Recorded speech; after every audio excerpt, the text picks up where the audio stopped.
Hi everyone, welcome back to another episode of You're Just Human. I'm your host, Amy. And I'm Jenny, and welcome to episode 3. You know, Amy, I feel like an unexpected benefit of starting this podcast is that it actually gives us time to catch up. You know what I mean? It does. And also, I can't believe we're on episode 3.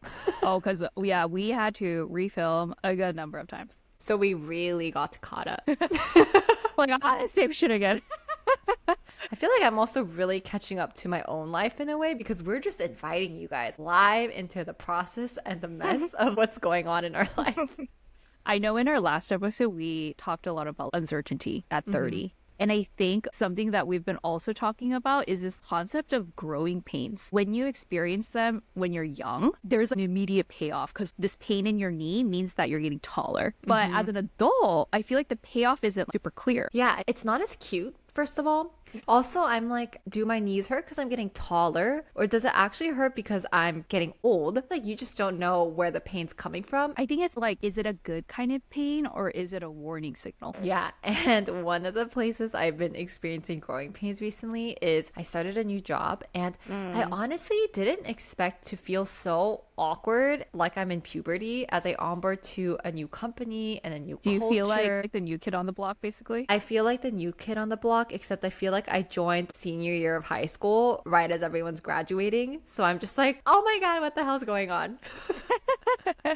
Did you not feel like that when you joined Google, though? I was thinking about that too. I didn't, but I think it's because I was actually earlier on in my career. So I think I was much more susceptible to drinking the kool-aid. And what I mean by that is, like, if every company is a garden, I feel like they place little carrots in front of you. Really good external motivators to get you to do a good job, climb the corporate ladder. I feel like rather than the carrots, I feel like the Kool-Aid is like the drug that they give you to make you think that the carrot is actually a chocolate cake. That's the Kool-Aid. You know what I mean? Is the Kool-Aid. When I was at Google, like, I was hopping to different carrots, like carrot 1, carrot 2. And then all of a sudden, the layoff happened, and not only were all the carrots I accumulated like taken from me, garden was gone. And that put a lot of existential questions in my head. Like, is this carrot chase all worth it? Do I even like carrots? But now, I find myself in a new garden with new carrots. I'm like, I've done this rodeo before and I'm a little bit more disillusioned now. But there's another part of me where I think as we get older, we're not really in a lot of new, uncomfy situations. So is it a bad thing that I feel so awkward at my age at this new company? Or is it actually a warning sign if you don't feel uncomfortable ever? I think that's honestly such an interesting point because the older and more established you get, it's harder to change things. And it's so much easier to choose what's familiar, what's predictable, and what you feel like you're really good at. But I think another thought I've been having recently is you're also pigeonholing yourself a little bit in what you do. The more comfortable you are, the more you stay there. Yes, because I feel like the older you get, it's like so much easier to reach for what's familiar and comfortable and something that you know that you're good at, right? And it takes more effort and more friction to do something that's uncomfortable. It does. It really does. And I think a good place to start could be, what are some cute growing pains we've experienced? And what are some ugly growing pains we've experienced? That's a good question. Okay, define cute. I think a cute growing pain, if I can put you on blast, is at Of Jenny's course, always. first or second ever job. You know, when you onboard to a new job, you have to share your personal email address for things. Jenny's personal email at the time had my the phrase Hotmail, actually. Hotmail at the time had the words monkey girl in it. Oh my god. Apparently, I would cling on to my mom like a monkey. So they dubbed me Monkey Girl. And so I made that in kindergarten and it's just followed me. So that, I think, would be a cute growing pain. It's definitely cute and cringy.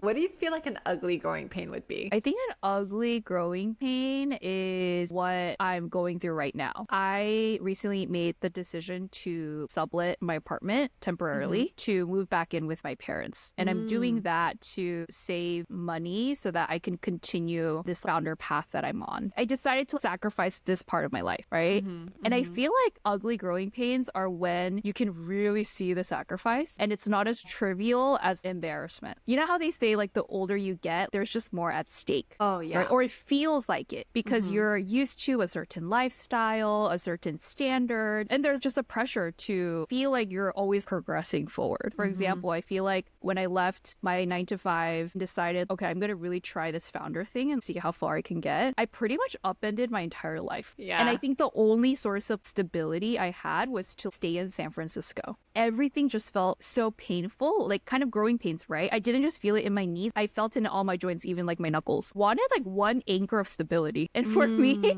that was my apartment. It's your home. So, it's my home. And choosing to leave it behind has been my ugly growing pain these days. I was actually thinking about this while you're talking, but I was actually watching this Netflix documentary, and it's about this climber who climbs all of the hardest climbs. And he's What is it climbing... called? Oh my God. I forget. Don't even tell me because I'm on another Netflix fast. I'll share it in the description. Basically, one of the climbs he has to do is Mount Everest. And there's, I'm not joking, 300 to 400 climbers trying to climb Mount Everest with him. What? Yeah, because there's only 2 days of the year where people can climb Mount Everest. Okay. Because of the weather. Uh-huh. And so everybody that wants to climb it is on this mountain, and it's getting in the way of his mission, right?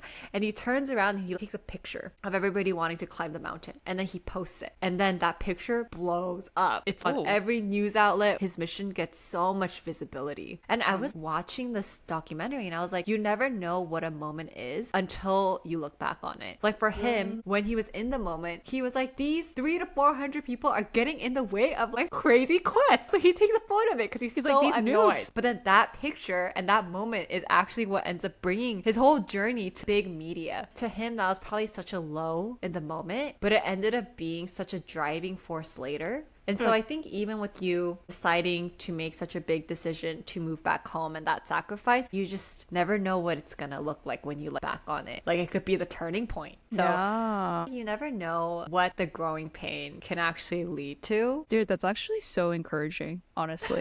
I'm treating the time I'm going to be at my parents' like I'm going to be in monk mode. Like most people now, I'm so obsessed with Doechii, most specifically because I love her origin story. Basically, she actually documents so much of her early days on YouTube. She was trying to become a YouTuber apparently, and she tried a bunch of things. Like her version of that guy taking a picture of those 200-300 people. She makes a video and she's like, guys, I just got fired from Chipotle. And on her way home, she ends up finding a book on the street and she picks it up. Like, what are the chances of that? Do you pick up a random book off the street? I do not. I live in San Francisco. It's the artist way. And she ends up documenting her processing of that book. It's basically a 12-week program where you have to do 2 things. One is that every day you write 3 pages, non-negotiable. And the purpose of it is to get all the gunk out of your head. Okay. The second part of the book is that once a week, you have to take yourself on what she calls an artist date. And the only important criteria is that 1, you have to do it alone. And 2, it can be anything. Go on a picnic or like go to Michael's and buy scrapbook materials. The point of that date is to spark spontaneous curiosity. Doechii documents this whole process, and that actually led her to record a Yucky Blucky Fruitcake, which was the song that went viral on TikTok or something. Oh my God, and chills. that led to her recording album. But who knew her getting fired at Chipotle was the starting point? That's like her Everest moment. Yeah, that's her Everest moment.